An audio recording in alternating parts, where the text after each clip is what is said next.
Hello guys! Welcome to another episode. For today's video ay magsasanding po tayo at magpipintura ng wall. Kasi itong wall na guys, nirepair ko ito nung nakaraan. Kaya papakita ko po sa inyo kung anong proseso yung ginagawa ko sa pag-fix at pagpintura ng mga wall. Okay guys, umpisa na po natin. Papakita ko po sa inyo. Let's go! Bali, ito yung i-repair natin. Yan. Ito yung na-damage sa wall. Bali, sasanding natin sa pinturahan. Yan yung mga gamit kong kailangan. Sanding, yung pang pintura, saka yung pintura na din. Yan. Yan.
Pagpipintura nga pala guys, ito yung gamit ko.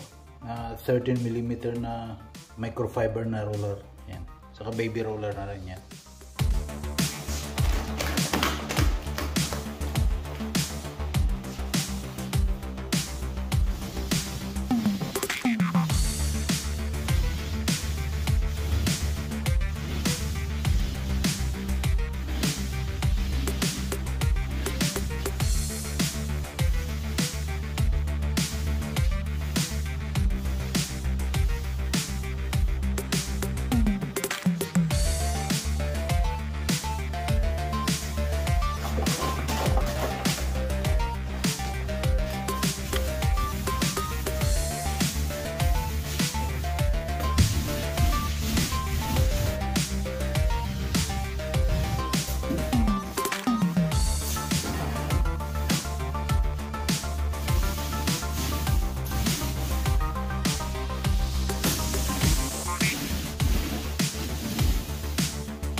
Yan, ito tapos na.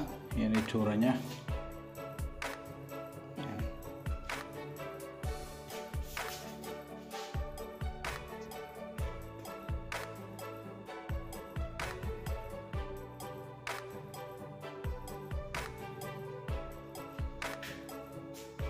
Yan na po. Bale, after ng painting guys, sunod natin yung flooring. Bali, yan po siya. Yan po yung install natin. Laminate. At hanggang dito na lang po yung video natin. Sana po ay may nakuha kayong idea sa araw na ito. At kung bago ka pa lang po sa channel na ito, please do subscribe, like, and share. At pakita rin po yung notification bell para updated po kayo sa mga videos na i-upload. Maraming salamat po. See you to my next video. Bye-bye!